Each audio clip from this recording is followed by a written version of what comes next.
Camera action.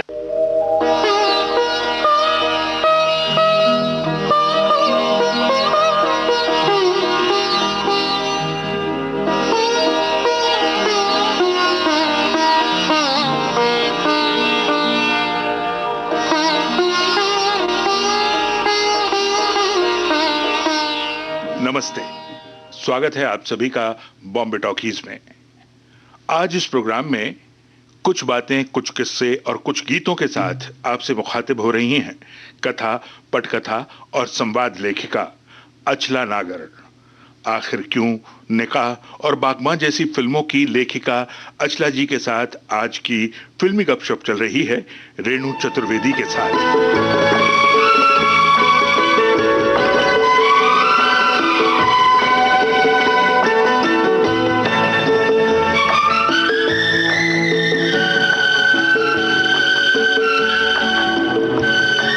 Bombay talkies में आपका स्वागत है। और बॉम्बे टॉकीज़ में जैसा कि हम बॉम्बे टॉकीज़ की बातें करते हैं, मुंबई यानी कि बॉम्बे की बातें करते हैं, उससे जुड़ी हुई हस्तियां और उनकी बातें करते हैं, तो आज हमारे साथ हैं डॉक्टर अचला नागर। फज़ा भी है जवां जवां, हवा भी है रवां रवां, सुना रहा है ये समा, सुनी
भी है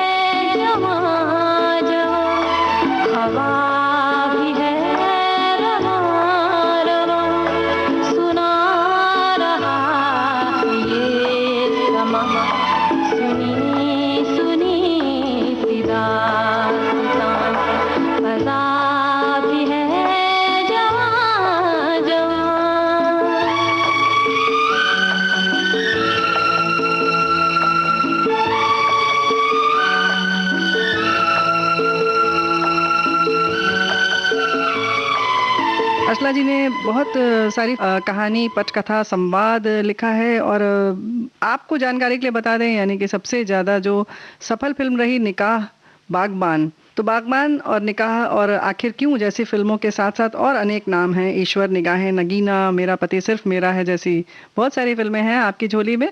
और बहुत सारे इनाम भी मिले हैं, सम्मान मिला है आपको। आपकी लेखनी का अंदाज ही अलग है। 1982 की जो फिल्म निकाह, उस पर हम चर्चा करेंगे, लेकिन डॉक्टर अष्ला नागर जी, सबसे पहले कार्यक्रम में आपका स्वागत है। नमस्कार रेणु जी, आपको भी, और विविध भारती में इस समय जो मेरे श्रोता हैं उन सबको मेरा प्यार भरा नमस्कार। बड़ा जुड़ाव है माइक और रेडियो से, 5 वर्ष की उम्र से रहा है, तो मैं तो गदगद हो जाती हूँ। मुझे लगता है घर पहुँच गई मैं। क्या बात है जी। तो घर पहुँचने की जब आपने बात कही, तो बॉम्बे आप किस उम्र में पहुंची? मेरा जन्म तो लखनऊ में हुआ भाई, नवाबों के शहर में। पिता मेरे बाबूजी पद्मभूषण अमृतलाल नागर, साहित्यकार, उनको परिचय देने की आवश्यकता नहीं। मेरा सौभाग्य है कि मेरा वहाँ लखनऊ में जन्म हुआ। ऐ शहरे लखनऊ तुझे मेरा सलाम है, ऐ शहरे लखनऊ तुझे मेरा सलाम है, तेरा ही नाम दूसरा जन्नत का नाम है, ऐ शहरे लखनऊ।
पढ़ाई लिखाई और आगे परवरिश विवाह तक आगरा में रही मैं, नंसाल है मेरी वहाँ। लेकिन लखनऊ से शायद आगरा गई और फिर 2 वर्ष की जब हो गई तब यहाँ मुंबई आई। तो बाबूजी उन दिनों यहाँ पूरे लगभग 7 वर्ष फिल्म से जुड़े हुए थे, पटकथा संवाद लिख रहे थे। और बॉम्बे टॉकीज भी तब चल रहा था, देविका रानी जी, ताजा ताजा गर्म था बॉम्बे टॉकीज। तो मैं 2 वर्ष की थी, तो मेरी यादें, मुझे बहुत चंचल एक बच्चा कहना चाहिए शैतान लड़की थी। तो मुझे पहले पता रटा दिया गया था, तेरा villa Shivaji park road number 2 Bombay 28। क्यों? इसलिए कहीं रोज निकल जाती थी घर से, कभी किसी के घर में, और सब इतना प्यार करते थे। कोई दूध केला रख रहा है, कोई कुछ मेरे लिए रखे हुए कि अच्छी आएगी, कोई अच्छू कहता था, कोई अचल कुमार, वो आएगी भी गोल मटोल में गेंद जैसी, तो सब बात देखते थे। मेरी किशोर साहू जी का घर सामने था, जिन्होंने उस समय के समझिए अमिताभ बच्चन थे, वो घर के सामने ही फ्लैट था। तो माँ थी, पिताजी को वो लोग जी कहते थे, तो उनके यहाँ भी मेरे लिए दूध चावल रखे रहते थे। तो मेरी माँ बेचारी परेशान ढूंढती फिरती थी, ये कहाँ है लड़की। फिर बाद में जब मिलती थी तो फिर तो जो होता होगा मैं क्या बताऊंगा, वो तो होगा। इसलिए तो ये मेरा पता था और ये मेरी हरकतें थी। मैं ये कहूंगी कि मैंने जो पुस्तक भी एक अपने पिता पर लिखी है, उसमें यही लिखा है कि यादें आरंभ होती हैं मेरी बम्बई शिवाजी पार्क से। कितने कूचे गलियां ठानी, मेरे दिल ने एक न मानी। कितने कूचे गलियां ठानी, मेरे दिल ने एक न मानी। कहाँ पर तुझको ढूंढा, तेरे लिए मैं हुई दीवानी। फिर भी ना तेरा दीदार हुआ, यार मेरे ऐसा कई बार हुआ। फिर भी ना तेरा दीदार हुआ, यार मेरे ऐसा कई बार हुआ। पर तुम इतने दिल थी कहाँ, मैं ढूंढता ही रहा। कहाँ? कभी टर्नर रोड, कभी कार्टर रोड, कभी चर्नी रोड, कभी आर्थर रोड।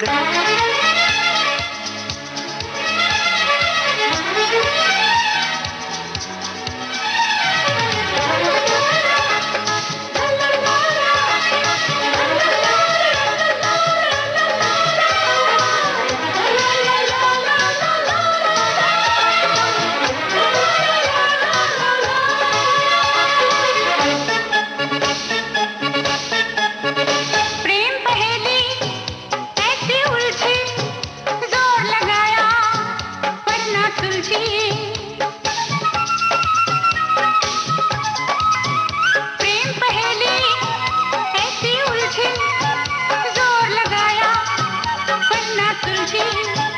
प्यार पे कोई जोर नहीं है, दिल में कोई और नहीं है। तेरे लिए दिल बेजार हुआ, यार मेरे ऐसा कई बार हुआ। तेरे लिए दिल बेजार हुआ, यार मेरे ऐसा कई बार हुआ। पर तुम इतने दिल थी कहाँ, मैं ढूंढता ही रहा। कहाँ? कभी पेरी रोड, कभी पाली रोड, कभी मीरा रोड, घोड़बंदर रोड।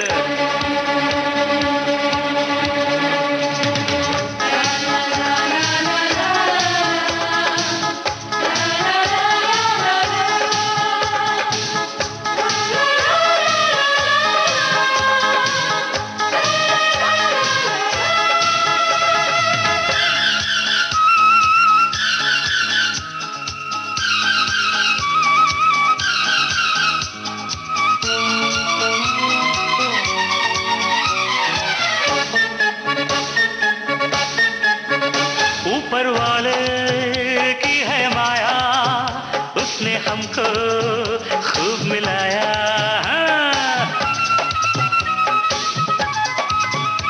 ऊपर वाले की है माया, उसने हमको खूब मिलाया। बूढ़े भटके आज मिले हैं, देखो कितने फूल खिले हैं। जाने दो जो अब तक यार हुआ, मिलते ही अब इकरार हुआ। जाने दो जो अब तक यार हुआ, मिलते ही अब इकरार हुआ। चलते हैं दोनों वहाँ, मत पूछो अब तुम कहाँ। पर कहाँ? लिंकिंग रोड, कभी warden road, Duncan road, Lamington road, cattle road, कभी पेडर रोड, चर्नी रोड, कभी अर्थर रोड, टर्नर रोड, कभी कार्टर रोड। ला ला ला ला ला ला ला ला ला ला ला ला ला ला ला ला ला ला ला। बॉम्बे टॉकीज जैसा आपने कहा कि उस वक्त बिल्कुल। बहुत सक्रिय था, तो बिल्कुल सक्रिय था। और जैसे आपने किशोर साहू जी की बात कही, तो उससे जुड़ी हुई कुछ बातें आप बताएं। ये सब लोग तो मतलब हम उनके घर में या ये हमारे घर में, इनका तो खुद अपना घर था। लल्ली जयवंत जी भी बिल्कुल सामने एक घर में अपने पति के साथ रह रही थी उन दिनों। और वो ऐसा समय था, मैं बच्ची थी हालांकि, लेकिन फिर भी मुझे याद है। आज के वक्त में आप किसी इतने बड़े हीरो से मिलने की बात एक बड़ी कवायद होती, लेकिन इतना सहज था आना जाना। एक लेखक का घर, एक कमरा था बाहर का और एक छोटा सा, तो वहीं एक गद्दा पड़ा हुआ था। लेकिन साहब उस गद्दे पर न सिर्फ फिल्म वाले, वो विभूतियां कि मैं नाम लूं तो लोग कहेंगे वाह। जैसे आपके अनिल विश्वास जी, पंडित नरेंद्र शर्मा जी, चाचा जी मेरे, तो आपका विविध भारती हमारा खुल गए, प्रदीप चाचा जी, कवि प्रदीप मतलब, भारत रत्न MS सुब्बलक्ष्मी, और बताऊं ये रविन्द्रनाथ टैगोर जी के भतीजे और शर्मिला के दादाजी, उनका नाम अवनींद्रनाथ टैगोर, और बहुत बड़े चित्रकार हुए। तो वो शर्मिला मुझसे छोटी थी 2.5-3 साल, तो उंगली पकड़ के लेके आते थे। ऐसे ऐसे लोग आए कि तब हमें थोड़ा पता था ये लोग इतने बड़े लोग। आगे चल के बन गए सब, अपने अपने क्षेत्र में उन लोगों ने काम किए खूब। तो वो शिवाजी पार्क की ये यादें हैं वहाँ। आपको पता था कि नलिनी जयवंत जी अभिनेत्री हैं और किशोर साहू जी भी अभिनय करते हैं? धीरे धीरे पता लगा। वो उनको चाचा जी किसी बाबूजी से बड़े थे तो उनको ताऊ जी कहते थे किशोर जी को। नलिनी जी को इसको आती थी, घर आती रहती थी, तब तक नहीं पता था क्या है। सुंदर थी बहुत। एक दिन कोई जैपनीज वेशभूषा में वो आई अपने पति के साथ, तो मैं पहचान नहीं पाई। वो शर्मा के पीछे हटने लगी, तो फिर वो हंस पड़ी। उनके दांतों में झिरी थी, तो मैं पहचान गई। बाद में मैंने अपनी माँ को, हम बा कहते, गुजरात से है हमारा ताल्लुक है, मैंने कहा बा ऐसे क्यों आई है? बाबा जी ने उन्होंने समझाया कि बेटा ये अभिनेत्री हैं, अभिनय करती हैं ना, तो आज सीधे आ गई, स्टूडियो से आ गई। तो ये अभिनय शब्द ये आया, अभिनय आया, उसी के साथ साथ लेखन, तो बाबूजी तो लेखक थे, लेखन भी आया कि कैसे कहानियां लिखी जाती हैं, संवेदनाएं जागी। असला जी, यहाँ पर हम चाहते हैं कि अगर आप नलिनी जयवंत जी की फिल्म का कोई गाना जो आपकी पसंद का हो यहाँ सुन लिया जाए। पसंद तो मुझे देखिए काला पानी एक फिल्म में इन्होंने काम, देव साहब थे और 2 हीरोइनें थी, चला तो वही।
रहती राजा तोरे बंगले पर, मटक रहती राजा तोरे बंगले पर नजर।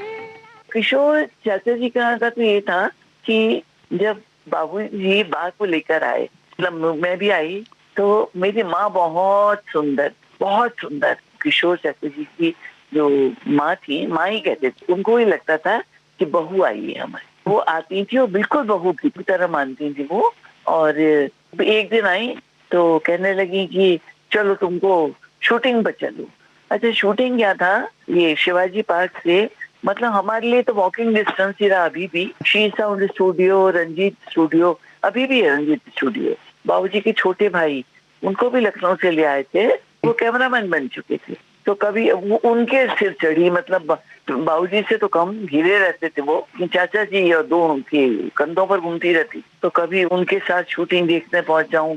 शूटिंग बड़े और से देखती थी मैं कि कैसे साउंड, कैमरा, कट, लगता था ये क्या तमाशा है। माँ ने कहा कि चलो, तो उन्होंने कहा कि नहीं, ये मना करते हैं, मतलब बाबूजी ने मना किया। ये कहते हैं कि नहीं, तुम क्यों घबराती हो, वो वहाँ लिखते हैं तो क्या हुआ, मेरे साथ चलो, मैं लेके जाऊंगी, शूटिंग देखते हैं, क्यों नहीं। तो मुझे बाद में पता लगा, क्योंकि तब समझती नहीं थी मैं, मुझे याद है बस सफेद जॉर्जेट की और उसमें काली काली ब्लैक कलर की कलियां कुछ थी साड़ी में, डिजाइन की कटिंग से वो जुड़ी हुई थी, जैसे पुराने घरानों में लगती थी वैसी कलियां थी। मेरी माँ तो भैया उस समय थी 24 की थी, बाबूजी उनसे 2 साल बड़े।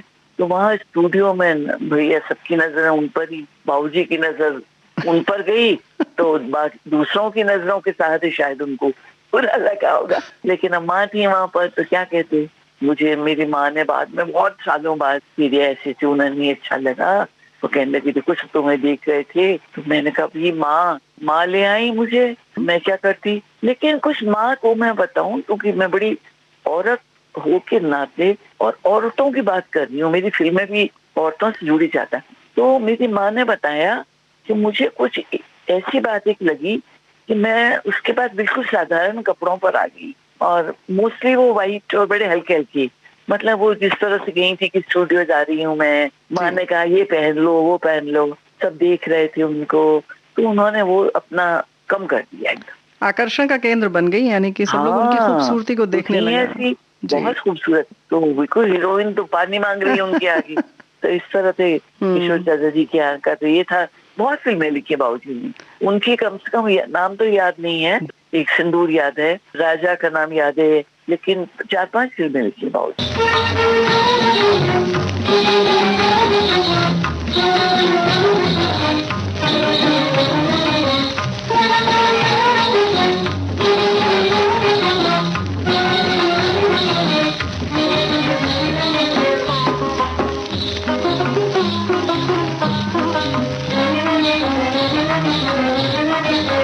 निराली दुनिया हमारी, निराली दुनिया हमारी, निराली दुनिया हमारी, निराली दुनिया हमारी, निराली दुनिया हमारी, निराली दुनिया हमारी। यहाँ महलों की तरह दर्द भरे गीत नहीं, यहाँ महलों की तरह दर्द भरे गीत नहीं, यहाँ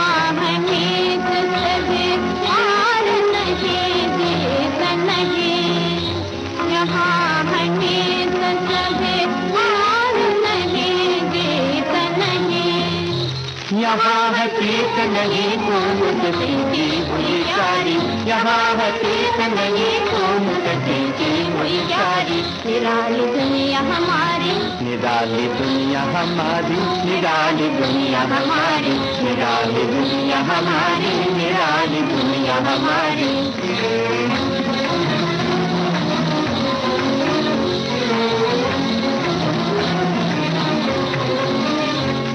खुद भी लिखते थे, नागपुर से आए हुए थे वो, किशोर साहू जी। हाँ, किशोर जी खुद भी लिखते थे, और ऐसा लगता था कि बिल्कुल एक ही घर है। तो एक बार वहाँ क्या हुआ कि वो पता नहीं, शायद लोग नॉनवेज भी खाते थे, मेले जाने क्या क्या चीजें रखी रहती थी हर घर में, पड़ोस के सब घरों में। तो वहाँ फिर जब बा ने कहा खा ली, नहीं मेरा पेट भरा है, पेट भरा है। अच्छा आज क्या खाया, तो मैंने बता दिया, कोई नॉनवेज था। अच्छा। इतनी पिटाई हुई मेरी कस के, क्योंकि वो खा लिया तो खा लिया, हमें क्या पता क्या है। तो इस तरह होता था। तो बड़ी बलराज साहनी जी आते थे, सभी कायल है उनके अभिनय के। जी हाँ। वो पहली फिल्म में वो बाबूजी से इससे प्रभावित उन्होंने खुद लिखा है, एक कहानी की पुस्तक बाबूजी को समर्पित की है। उसमें अच्छा। उन्होंने लिखा है कि मैं अभिनय तो कर रहा था जी।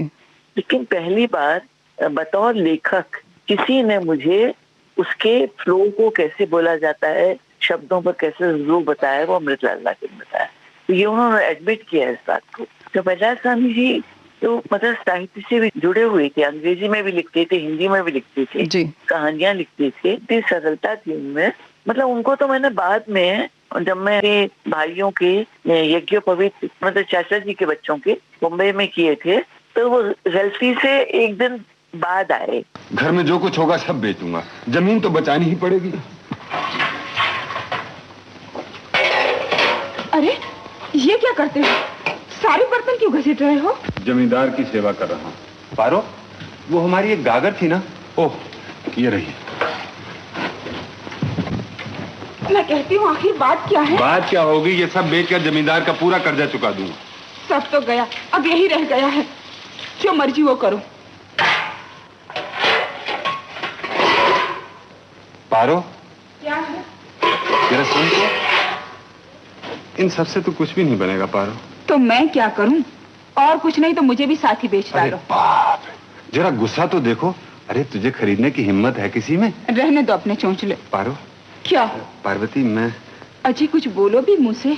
किस मुंह से कहूँ पार्वती, मैं तुझे कभी कुछ बनवा के नहीं दे सका। ओह, तो बाप के दिए हुए ये झुमके भी लेना चाहते हो? नहीं नहीं, ये तो मैं पहले ही समझ गई थी। नहीं नहीं पारो, रहने दे, तेरे मन को दुख होगा। मेरे मन के दुख से तुम्हें क्या? मुझे भी क्या दुख नहीं होता पारो, पर क्या करूं, अगर जमीन बच गई तो फिर ये सब हो जाएगा। बाबूजी जब भी आते थे, बाद में भी जब मैं बॉम्बे आ गई थी, तो एक तो उनके घर लेके जाना मुझे, एक ख्वाजा अहमद अब्बास के मित्रों में थे, क्योंकि इप्टा से जुड़े हुए लोग थे सब। एक कैफी चाचा के यहाँ जाना, तो ये 3-4 पुराने जो लोग थे, तो अशोक कुमार जी से मिलना, हालांकि वो बड़े थे इनसे, तो इन लोगों से उनका था कि घर की तरह थी संबंध। तो उसके बाद बलराज जी के यहाँ तो मैं लेकर गई, अब्बास साहब के यहाँ मैं लेकर गई, तो वो था उनका। अब ये अनिल विश्वास जी इतना आते थे घर पे, और वो हर अपनी कॉम्पोजिशन सुनाते थे, क्योंकि वहाँ प्रदीप जी भी बैठे हुए हैं, तो पूरा का पूरा गाना तैयार हो जाता था, माहौल बन जाता था। हम ऐसी किस्मत को क्या करें, हाय हाय, कि जो एक दिन हंसाए एक दिन रुलाए, एक दिन हंसाए एक दिन रुलाए।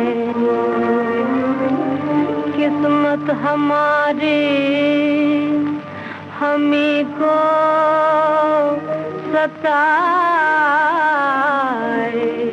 हाय, कि जो एक दिन हंसाए एक दिन रुलाए, एक दिन हंसाए एक दिन रुलाए।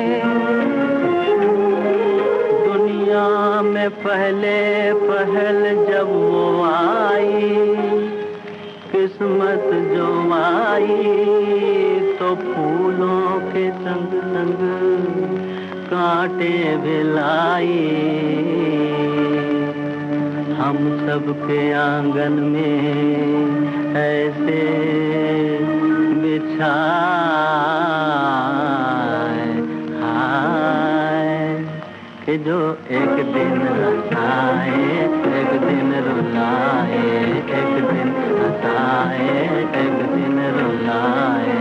रोने का दिन है मैं गाती हूँ गाना, दुख भूलने का है ये एक बहाना। कहती हूँ मैं दिल के टुकड़ों से, हाय, बैठे रहो अपना दुखड़ा छुपाए, बैठे रहो अपना दुखड़ा छुपाए। दुनिया के रीत भी कैसी है, कि जो एक दिन हंसाए एक दिल रुलाए, एक दिन हंसाए एक दिल रुलाए। जो कुछ भी आता है आने दे बंदे,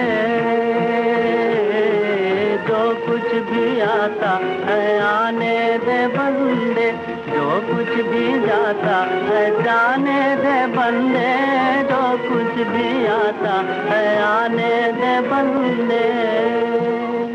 दुनिया में सुख दुख के दो दिन हैं, हाय कि जो एक दिन आए एक दिन रुलाए, एक दिन रुलाए एक दिन रुलाए, एक दिन रुलाए एक दिन रुलाए। ये कितने वर्ष आप रहीं वहाँ? मैं लगभग 5 वर्ष। ये जो 5 वर्ष में शायद मन ही मन में मैं अभिनय से पूरी तरह जुड़ चुकी थी और मैं हीरोइन भी बन चुकी थी। अच्छा। एक बार तो वहाँ कहीं पता लगा कि घर के पास एक फायर ब्रिगेड ऑफिस था, बोले वहाँ की शूटिंग हो रही है, तो मैं विंडो में वो होठ के पास उंगली रख के पोज बना के बैठी रही कई घंटे कि शायद कैमरा इधर आएगा तो मेरी शूटिंग हो जाएगी। तो ये कहीं था जहन में। तो फिर तो लेकिन बाबूजी मतलब आखिरी फिल्म उन्होंने मीरा लिखी है, ये भारत रत्न एम.एस. बलक की पहली फिल्म मीरा तमिल में साउथ में बनी थी। उनका मन ये हुआ कि ये हिंदी में दोबारा बनाई जाए। तो आप ये देखिए पंडित नरेंद्र शर्मा जी और कविवर सुमित्रा नंदन पंत, इन दोनों ने तो उसके गाने लिखे नई मीरा की, और बाबूजी ने पटकथा संभाला। क्या बात है। तो ये तीनों साउथ जाने वाले थे और 6 महीने रहने वाले थे। तो वहीं ये जो बड़े बड़े सितार वादक पंडित रविशंकर जी के जो बड़े भाई थी उदय शंकर जी, उन्होंने पाश्चात्य और अपने भारतीय नृत्य का फ्यूजन के लिए बहुत प्रसिद्ध है। उनका बहुत बड़ी उनकी एक वहाँ था शायद शिमला में या अम्बाला में, दोनों जगह में स्कीम। तो इसके वो मास्टर थी, पाश्चात्य नृत्य भी सीखा था। सिंकी नाम की एक बहुत बड़ी नृत्यांगना थी विदेशी, से सीखा था। तो उस पर उन्होंने एक प्रयोगात्मक फिल्म बनाई कल्पना। वो और मीरा दोनों एक साथ बाबूजी ने साउथ में लिखनी थी। तो वो 6 महीने का कार्यक्रम था। कल्पना एक प्रयोगात्मक फिल्म थी नृत्य पर, जो अभी 5 साल पहले कांस फिल्म फेस्टिवल में दिखाई गई। इसलिए तो बाबूजी की अंतिम फिल्म।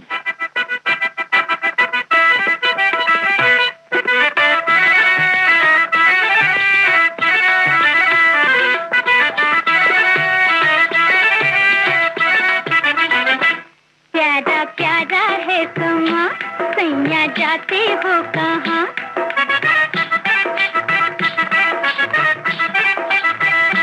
प्यारा प्यारा है समा, सैया जाते हो कहाँ? लिपट गई तेरे पाँव की नजरिया में तेरे कुर्बान। प्यारा प्यारा है समा, सैया जाते हो कहाँ?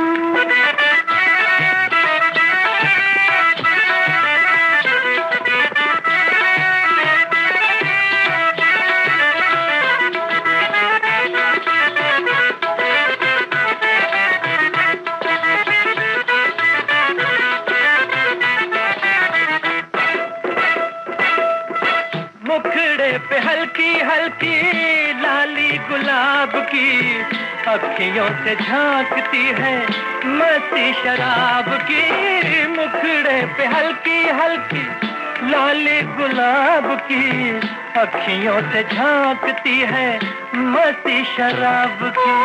झूमती बहारें लाई हंसते सबाब की, कहिए कि कहिए क्या है मर्ज़ी जनाब की। झूमती बहारें लाई हंसते सबाब की, कहिए कि कहिए क्या है मर्ज़ी जनाब की। आँख शराबी गाल गुलाबी होठों पर मुस्कान। प्यारा प्यारा है समा, सैया जाते हो कहाँ? लिपट गई तेरे पाँव की नजरिया में तेरे कुर्बान। प्यारा प्यारा है समा, सैया जाते हो कहाँ?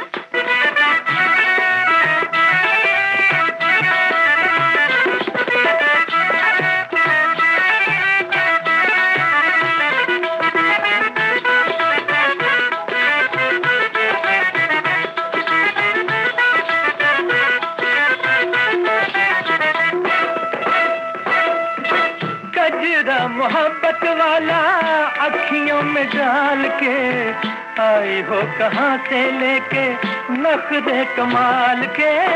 गजरा मोहब्बत वाला अखियों में डाल के आई हो कहाँ से लेके नखरे कमाल के। प्यार का खजाना हूँ मैं रखना संभाल के, चोर कोई ले ना जाए धोखे में डाल के। प्यार का खजाना हूँ मैं रखना संभाल के, चोर कोई ले ना जाए धोखे में डाल के। मुझको लगा ले प्यार के ताले नन्हे से हो जा, प्यारा प्यारा है समा सैया जाते हो कहाँ। लिपट गई तेरी बाकी नजरिया मैं तेरे कुर्बान, प्यारा प्यारा है समा सैया जाते हो। यहाँ जोड़ना पड़ेगा क्यों लौटे वो यहाँ से, जबकि फिल्में 14 फिल्में लिखी उसमें से 8 बहुत सफल। वो इसलिए गए लौट के कि वो कभी सोचा ही नहीं था फिल्मों से जुड़ूंगा। 12 वर्ष में उन्होंने बिल्कुल इस बात को ढोल बजा करके कह दिया था कि मैं साहित्यकार बनूंगा। वो प्रेमचंद जी के पास जाती थी, वो शरद बाबू के पास जाती थी, वो बनारस में वो बच्चा जगह जगह की दर्शन करूं, बातें सुनूं साहित्य में। ये करते करते 12 वर्ष में उन्होंने ये तय कर लिया। और जब विवाह हुआ उनका 15 वर्ष के थे और माँ 13 वर्ष की, तो मेरी माँ ने मुझे बताया कि रात को तेरे बाबूजी ने मुझे एक बात कही कि प्रतिभा जी आपको थोड़ा कष्ट भी सहना पड़ सकता है क्योंकि मैं लेखक बनूंगा। 15 वर्ष का बच्चा कह रहा है। तो माँ बोली कि मैं तो इसका मतलब ही नहीं जानती थी लेखक क्या होता है, लेकिन मुझे ऐसा लगा कि लेखक कोई बहुत बड़ा आदमी होता है। मैंने मन में ये तय कर लिया कि मैं इनको बड़ा आदमी बनने में पूरा साथ दूंगी। तो बहरहाल वो फिल्मी सारा छोड़ के एक झटका 7-7.5 वर्ष रहे और फिर वो वापस अपने लखनऊ लौटे और वहाँ उनका ये साहित्यकार बनने की चली। और मैं अपने आगरा जाने के पहले का आपको एक बहुत सुंदर बातें आपको छोटी सी बताना चाहूंगी। जरूर। कि मैं बिल्कुल तैयार नहीं। अब मैं 6-6.5 वर्ष की हुई थी और बहुत लाडली। अब मुझे भेजने की तैयारी इसलिए हो रही है, इन लोगों को मद्रास जाना था और ये कि शैतान लड़की है, पता नहीं कहाँ भागती फिरेगी, कहाँ ढूंढेंगे। और मुझसे कहा कि बेटा तुम आगरा, तुम्हारे भाई भी रहते हैं, तुम माता जी के पास चली जाओ।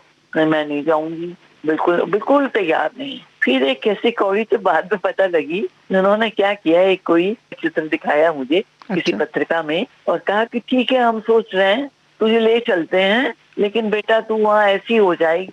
तो फिर मैंने कहा अच्छा ठीक है मैं चली जाऊंगी। उस समय मेरी माँ ने जो 2 बातें कही, शायद उनसे मुझे फायदा कम नुकसान अधिक हुआ, क्योंकि मेरे स्वभाव का, मेरी जीवन शैली का हिस्सा बन गई। उन्होंने 2 बातें कही। एक तो छोटी तो थी मैं, तो बोले बेटा तू वहाँ माता जी वहाँ जाएगी, वहाँ अच्छे से रहना और हमारी याद आए तो रोना बिल्कुल मत। एक तो ये। दूसरी उन्होंने कही कि उनसे कुछ मांगना मत, ऐसे नहीं ये चाहिए वो चाहिए। तो वो ऐसा संकोच आ गया जीवन में कि मैं अपने फिल्म के प्रोड्यूसर से अपने पैसे भी नहीं मांग पाती। तो वो संकोच कूट कूट के मेरे एक जीवन शैली का हिस्सा बन गया। जबकि बचपन से आप इतनी बेबाक और सर चढ़ी और चंचल सी बिटिया थी। बाबूजी, बेटा जी एंड कंपनी जो आपने संस्मरण लिखा है, ये बहुत कुछ, सिर्फ इसका जो शीर्षक है वाकई अपने आप में। कहते थे ना जब मुझे बनाना होता था तो कहते थे वो, उनके पैर दबाते थे, पाँवों पर चल दो, छड़ी पकड़ लो और चलो। फिर मैं भी बदले में दबाती थी, अब आप मेरे दावो। तो मैं बहुत सिर चढ़ी थी।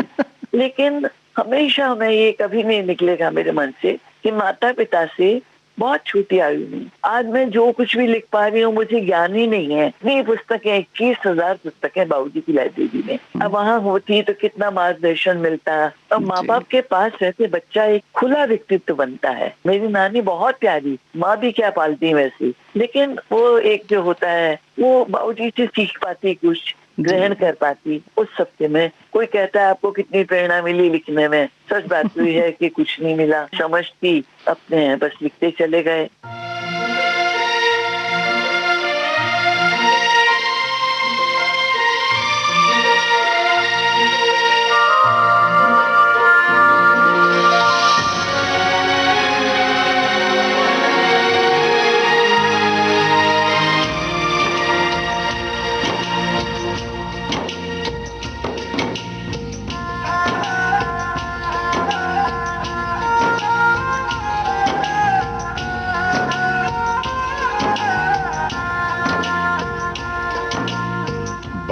को जन्म देने वाला बागबान,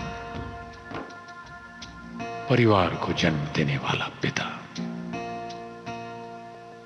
दोनों ही अपने खून पसीने से अपने पौधों को सींचते हैं। ना सिर्फ अपने पेड़ से,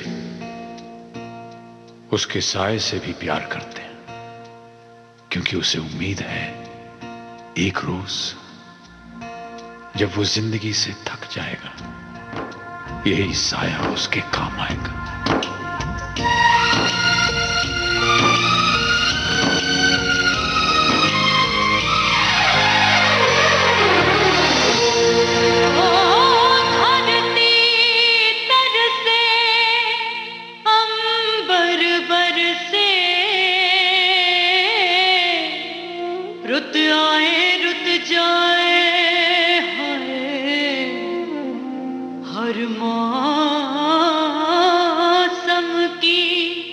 खुशबू चुन के बागवां बाग सजाए,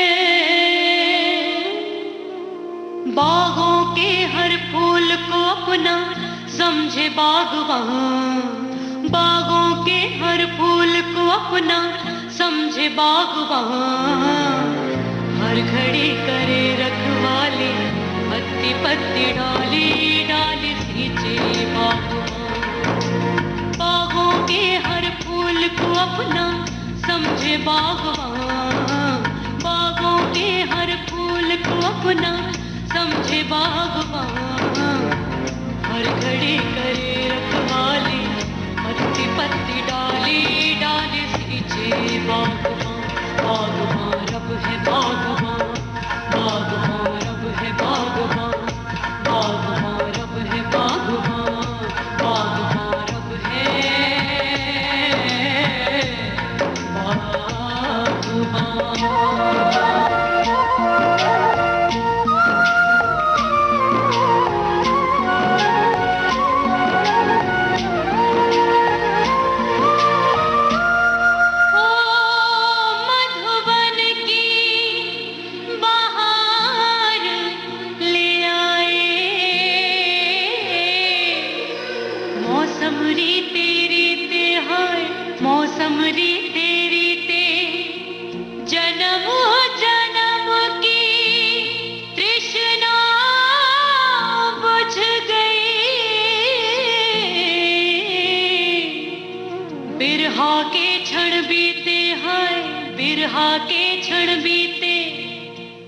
सजाए बिखरे अपने सपने बागवां, फिर से सजाए बिखरे अपने सपने बागवां,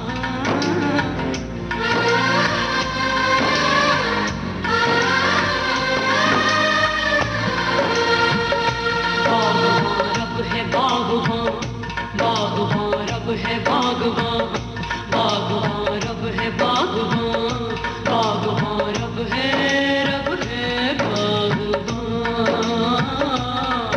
बागवां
रब है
महकाए चाहे बागबान, हर घड़ी करे रखवाली, पत्ती पत्ती डाली डाली सींचे बागबान। बागबान रब है बागबान, बागबान रब है बागबान, बागबान रब है रब है रब है रब है रब है बागबान।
यहीं का एक बम्बई से बचपन का जो मैंने बताया कि बाबूजी जो लिखते थे वो ये जो अभी बताया सारे मित्रगण बैठते थे तो शिवाजी पार्क के बाहर कंपाउंड में पढ़ के सुनाती थी। वो जो छाप थी आपके ऊपर, वो जो असर आया वो निकाह तक ले गया आपको। तो चलिए ठीक है, फिर निकाह के रूप में जो हम श्रोताओं को, हमारे दोस्तों को अच्छी सी एक फिल्म मिली, उसकी शुरुआत कैसे हुई? आपका प्रश्न जो है कि निकाह की शुरुआत कैसे हुई जी, उस बीच में तो पानी बहुत बह चुका था। 6:30 के बाद तक होते होते मैं निकाह के लिए जब मुंबई आई हूँ तब मैं 40 की थी। तो उस बीच तो सब कुछ हो गया। 17.5 साल की आयु में विवाह हो गया, उसके बाद ग्रेजुएटी थी खाली, फिर 10 वर्ष के बाद फिर दिन पलटे मेरे, फिर मैंने पढ़ाई पूरी की, MA किया, PhD कर, रेडियो से बुलावा, खुद घर चल के आ गया। मतलब मेरे सब काम में आपको ये बताऊं, ईश्वर की पता नहीं क्या इच्छा थी कि रेडियो के लिए कोई सवाल ही नहीं था कि मैं जॉब करूं। तो बाबूजी को ये सुनना बड़ा अच्छा लगता है। रेडियो से गाड़ी आई है बाबूजी की वार्ता में रिकॉर्डिंग के लिए। रेडियो सुनते लगता था पता नहीं क्या है भाई, सबसे बड़ी चीज़ है। पुस्तकें थी और रेडियो था और तो कुछ था नहीं। फिर बच्चों का प्रोग्राम, ये शायद 48 की बात। तो मैं लखनऊ में थी तो पहले कमाई 5 रुपए मिले थे आकाशवाणी लखनऊ से।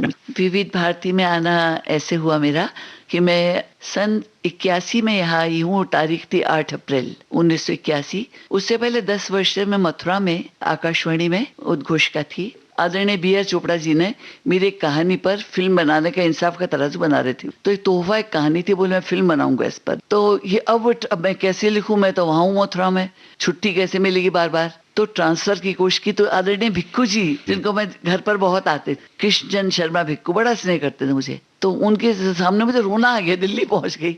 मैंने कहा मुझे छोड़ नहीं रहा आकाशवाणी वाले, मुझे मुंबई जाना है। उनका तू घबरा मत, काम मत छोड़ना है, जो मिल रहा है तेरा ट्रांसफर मैं करवाता हूँ। तो उन्होंने विविध भारती में आई।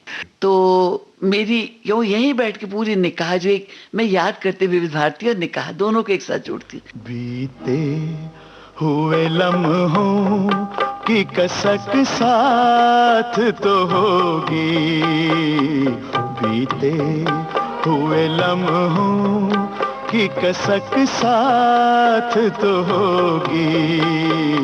ख्वाबों ही में हो चाहे मुलाकात तो होगी। बीते हुए लम्हों की कसक साथ तो होगी। ख्वाबों ही में हो चाहे मुलाकात तो होगी। बीते हुए लम्हों की कसक साथ तो होगी।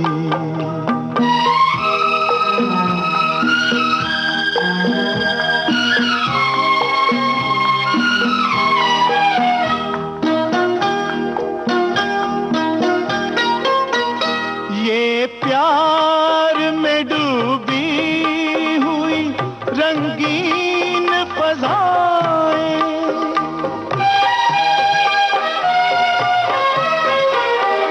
ये प्यार में डूबी हुई रंगीन फज़ाएं, ये चेहरे, ये नजरें, ये जवां रुत, ये हवाएं, हम जाए कहीं इनकी महक साथ तो होगी। हम जाए कहीं इनकी महक साथ तो होगी। बीते हुए लम्हों की कसक साथ तो होगी। ख्वाबों ही में हो चाहे मुलाकात तो होगी।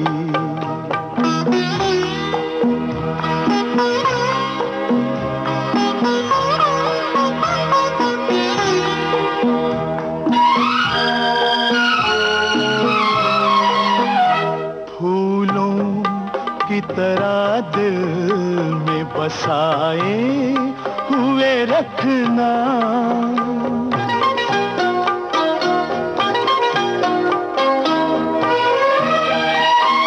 फूलों की तरह दिल में बसाए हुए रखना, यादों के चिरागों को जलाए हुए रखना।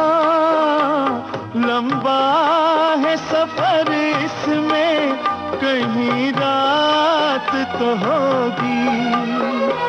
लंबा है सफर इसमें कहीं रात तो होगी।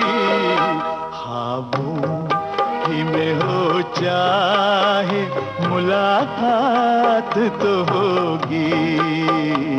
बीते हुए लम्हों की कसक साथ तो होगी।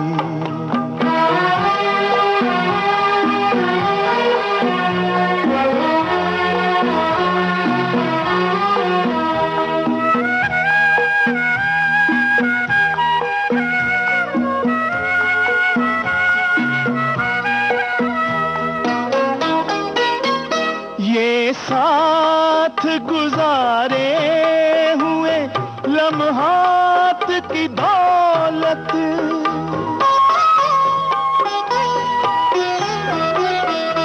ये साथ गुजारे हुए लम्हात की दौलत, जज्बात की दौलत, ये ख्यालात की दौलत, कुछ पास न हो पास ये सौगात तो होगी। कुछ पास न हो पास ये सौगात तो होगी। बीते हुए लम्हों की कसक साथ तो होगी। ख्वाबों ही में हो चाहे मुलाकात तो होगी। बीते हुए लम्हों की कसक साथ तो होगी। बीते हुए लम्हों की कसक साथ तो होगी। कथा, पटकथा और संवाद लेखिका अचला नागर के साथ ये फिल्मी गपशप अभी आप सुन रहे थे। ये थी इस प्रोग्राम की पहली कड़ी और इस गपशप में शामिल थी रेणु चतुर्वेदी। दूसरी कड़ी अगले सप्ताह सुनिएगा। इस प्रोग्राम में तकनीकी सहयोग मिला वंदना ठाकुर से, टेक्निकल सुपरविजन और एडिटिंग दिलीप कुलकर्णी। प्रोग्राम की प्रोड्यूसर रेणु चतुर्वेदी। डिजिटल अपना बॉम्बे टॉकीज, पिक्चर ही कल्चर है अपना बॉम्बे टॉकीज। रॉकिंग है रोलिंग है अपना बॉम्बे टॉकीज। डूपर है अपना बॉम्बे टॉकीज।